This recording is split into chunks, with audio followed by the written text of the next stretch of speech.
This experiment shows off Charles' law, which states that the temperature in Kelvin of an ideal gas is directly proportional to the volume it occupies. First step, we'll need a balloon, cold water, and a boiling water. Second step is we'll need to put air into the balloon and place them in the boiling water or cold water to see what happens.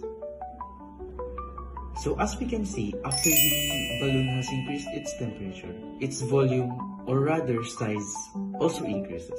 The same goes for the balloon in the cold water. Its size decreases due to the decrease in the temperature. That concludes for the Charles law. This demonstration is about air pressure. In this video, we have Mr. Tan's room, which is full of air, and in the bottle there is also air in there.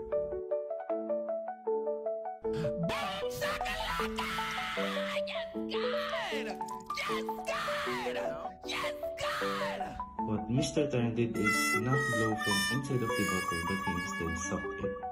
He did this because he wanted the air from his room to blow up the balloon. But in order to do that, he must remove the air from the bottle first, and that concludes for the air pressure. This experiment is about Boyle's law. This law states that as pressure increases, volume decreases. First, we'll fill up the balloon with air.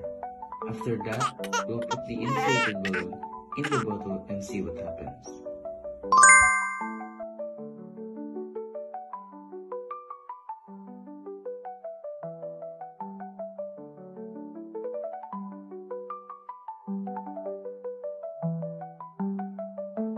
Wow! The water was transferred into the other bottle because of the pressure that was from the balloon. And as Boyle's law stated, higher pressure is equal to lower volume, making the water inside the bottle enter through the straw. And that concludes for the Boyle's law.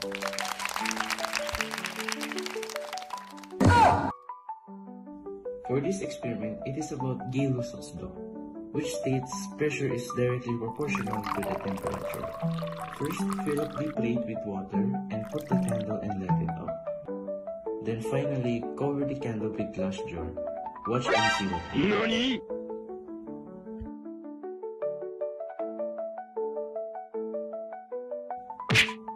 The decrease in air pressure causes the water to rise.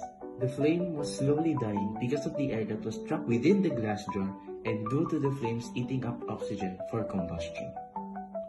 Once the flame is extinguished, the air molecules in the jar starts to cool off, dropping in temperature as pressure also drops.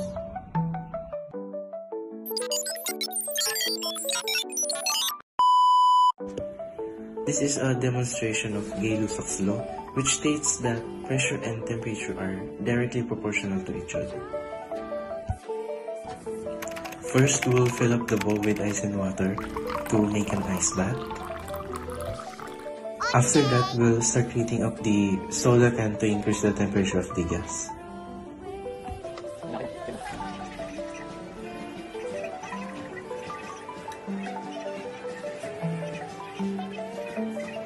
As soon as we drop the soda can, the temperature decreases, and as pressure decreases as well, it causes the soda can to implode on itself in order to equalize the pressure of the atmosphere.